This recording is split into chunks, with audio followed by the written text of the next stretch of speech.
No way. Look at that.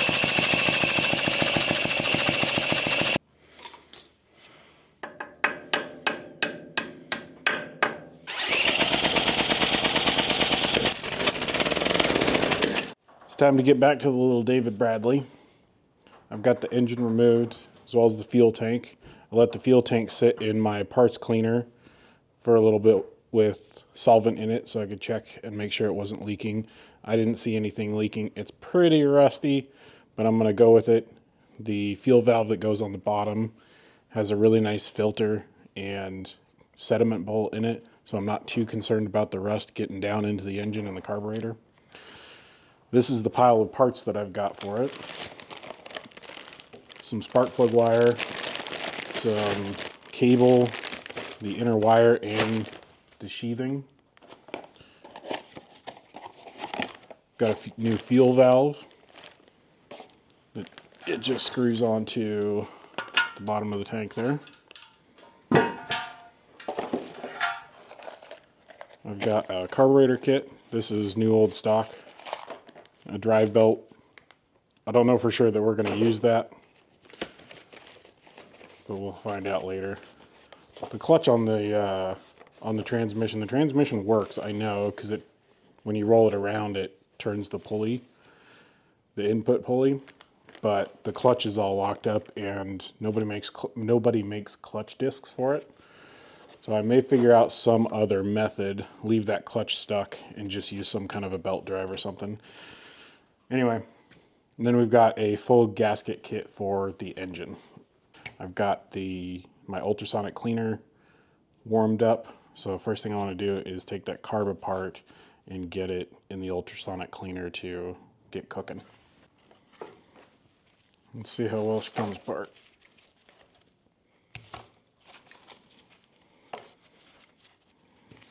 I can get these linkage rods off.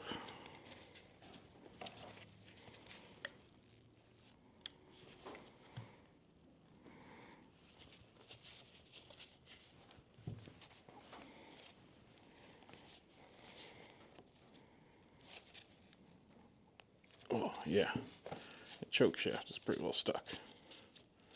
The spring still works.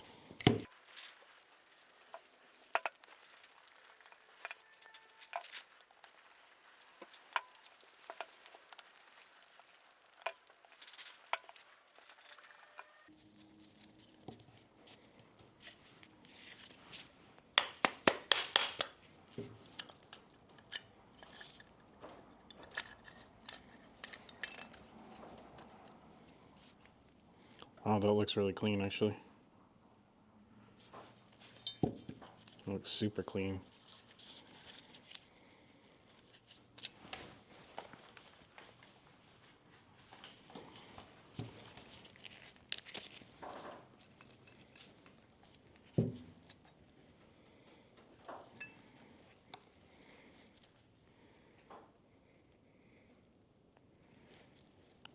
It's a metal tipped needle. It's not rubber tipped. And a brass seat. Wow, that's so clean. I don't know that I really needed the carb kit. All I really needed to do was get the choke freed up.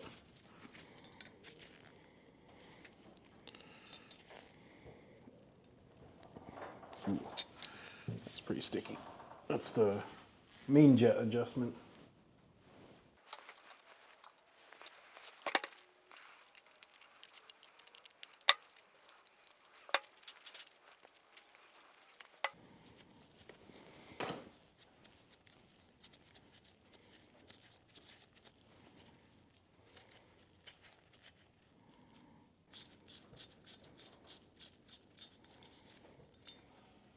Main jet.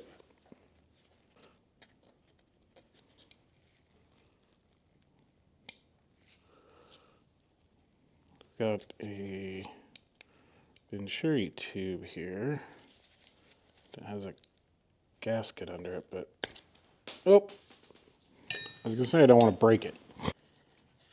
Sometimes carb kits are just not quite right, so I try and save the gaskets just in case I need to reuse them.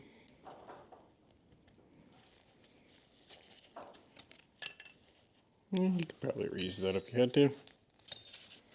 I like to do as much cleaning as I can before it goes in the ultrasonic cleaner.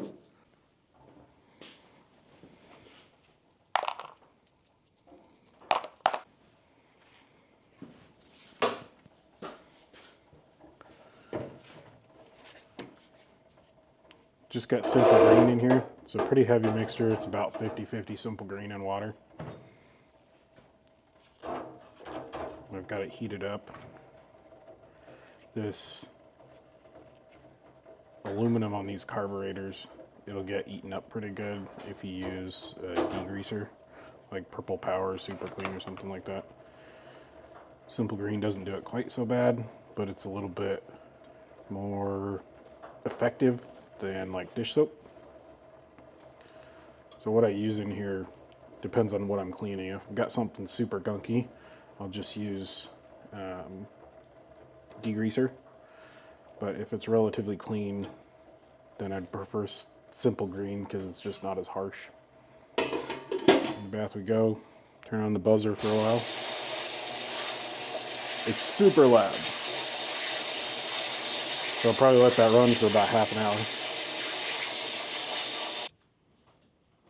Okay, it's all cleaned up out of the tank. Cleaned up pretty nice. There's still a couple little spots of greasy stuff, but no big deal. That's not what I care too much about. Mostly I'm trying to get the inside clean. So I'm going to go through and use a welding tip cleaner to just kind of rod out all the jets. And I'm not going to hog these out. These tip cleaners have a little bit of a file on them. I'm just going to go around and lightly touch the edges. That's all it's going to take. And I'll clean everything up with brake cleaner. Start putting it back together.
I've retooled, cleaned up, and I've got the engine set up here. We're just going to blow this apart. Take it as apart as I reasonably can. There may be things that I can't get apart or don't want to get apart, like that pulley may be a pain or may have to wait. We'll just have to see. Just start taking it apart and see what happens.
little breather valve out. It's just a little one-way valve for, it's basically what would be a PCV valve in a car. Let's see if I can get my valve spring compressor in there.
Whew.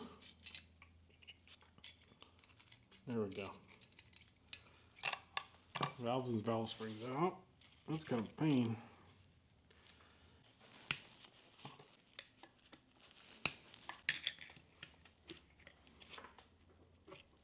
Governor.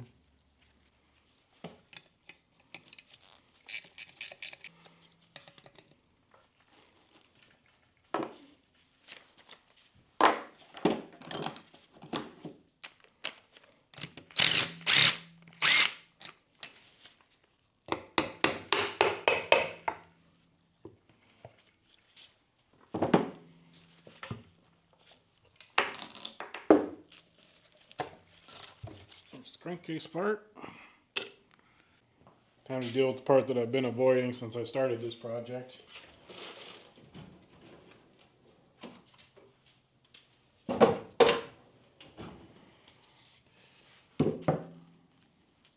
Getting this pulley off. Ooh, warm. Had a torch on it for a little bit. Just sitting there heating up, hopefully to get some heat in it and expand it a little bit. I'm hoping that'll make it a little easier to get off.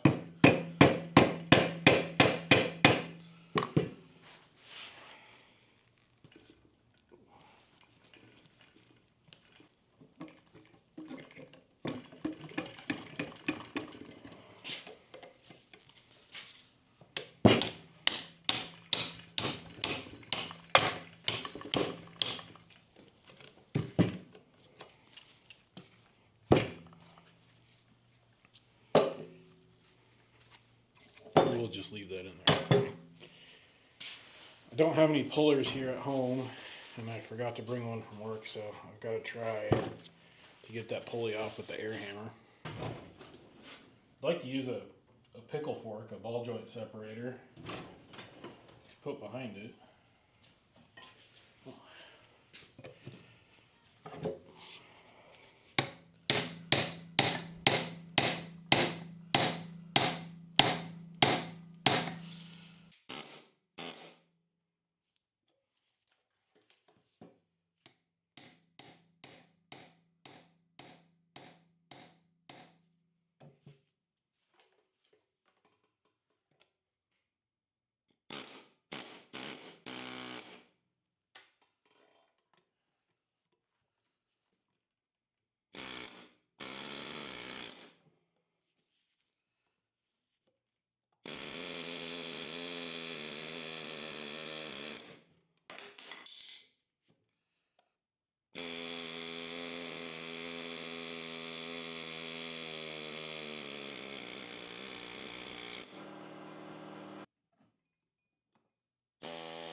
still quite a bit in there. There's no sense in this any longer.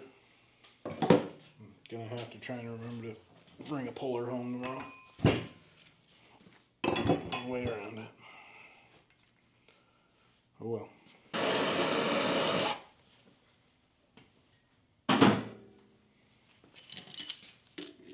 Okay, let's see what happens with a proper tool.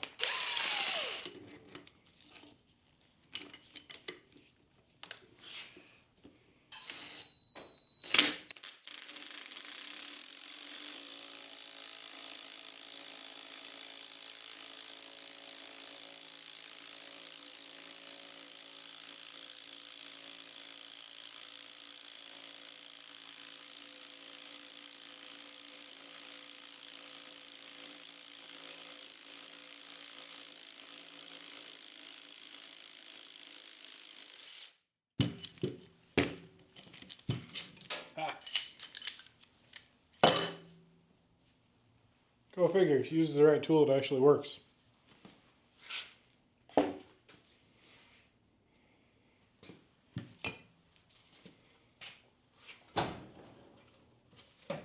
Maybe I can get my Allen wrench back.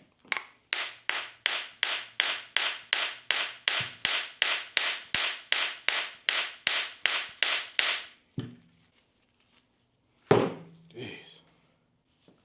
I just have to cut that off and then replace the set screw. Oh well. Now we can get the connecting rod off.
Crankshaft.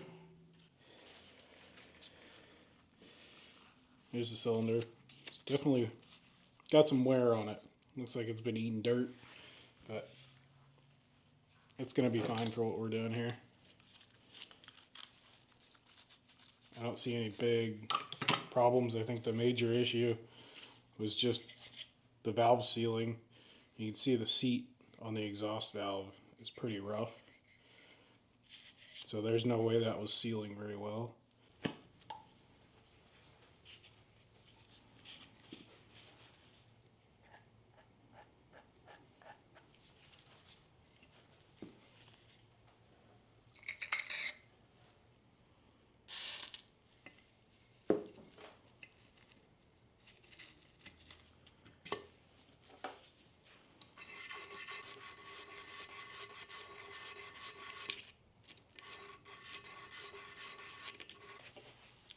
Didn't clean up great, but it's good enough. There's a little bit of carbon left on there. And we don't have much of a seat left, but it'll be fine for what we're doing.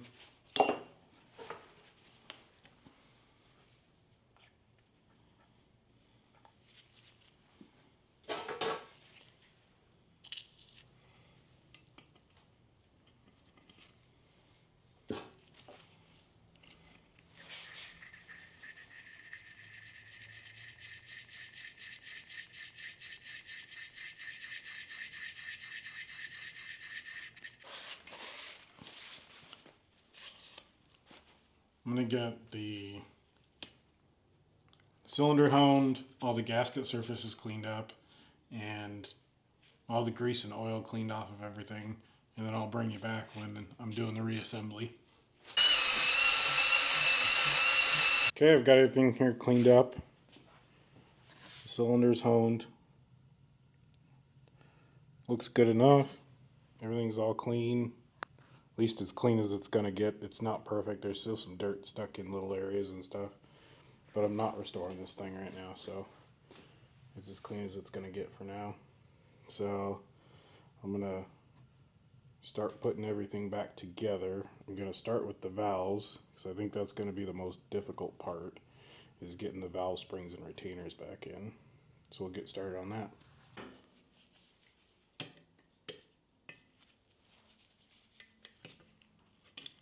Probably didn't see how these valves came apart inside there. We've got a spring, a retainer, and then this little teeny tiny pin goes through the stem of the valve, and that's what holds the retainer on. So it just sits in there like that. It was really a pain to get that out. It's probably going to be a pain to get it back in.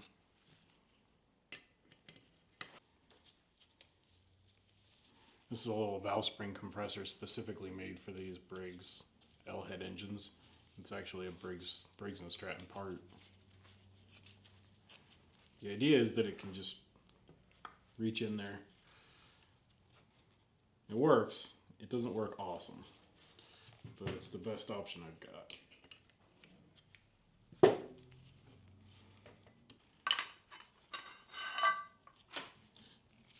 You're not going to be able to see what I'm doing. I can barely see what I'm doing.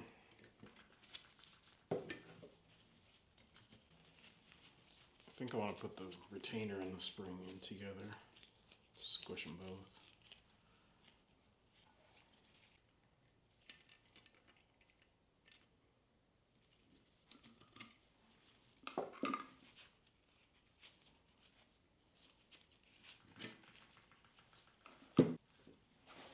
It was much easier than I expected it to be, thankfully. So happy about that.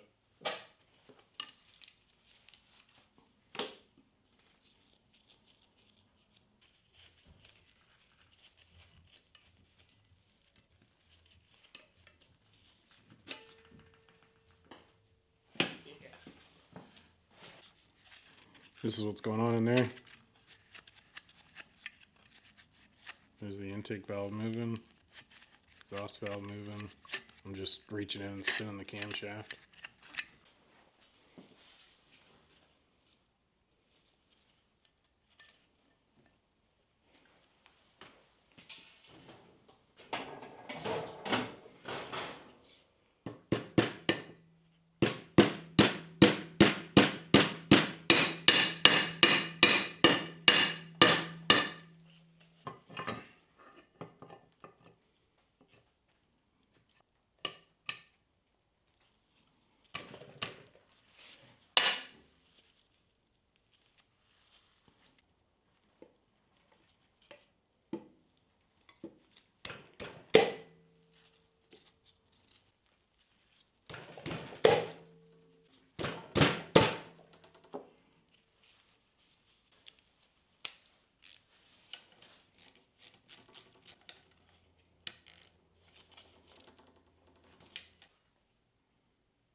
Okay. I realized when I was looking through the gaskets that I put the wrong base gasket on too, but that's what we're going to go with. It has multiple base gaskets in there. I can always take it apart again if I need to. There's the crankshaft seal and this cover.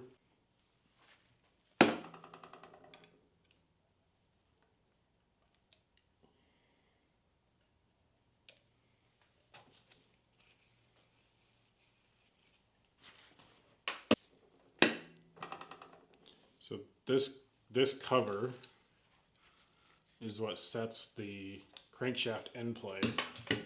So how much it moves back and forth like that, or in and out.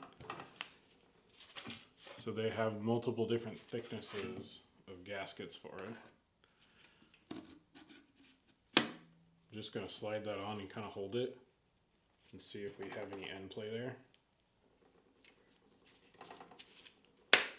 Oh yeah. There's a ton of end play, which means I'm just going to use the thinnest of the gaskets.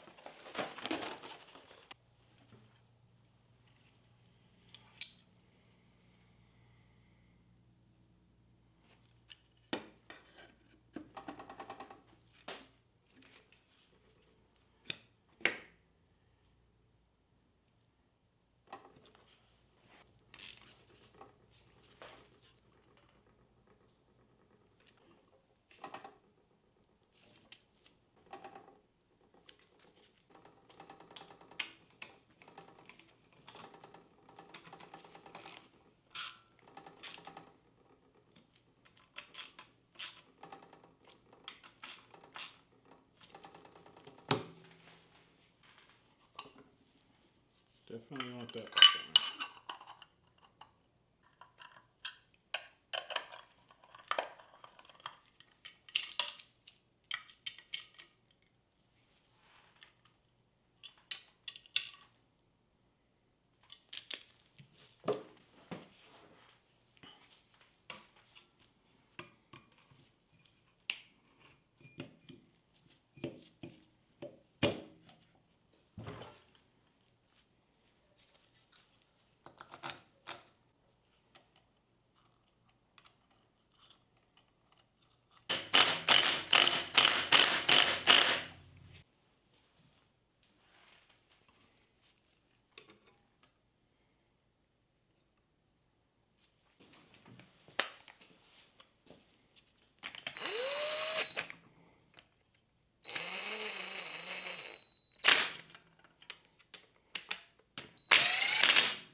There it is. There's the engine all back together. Come back next time and we'll put it back on the tractor and see if it'll start and run. Thanks for watching.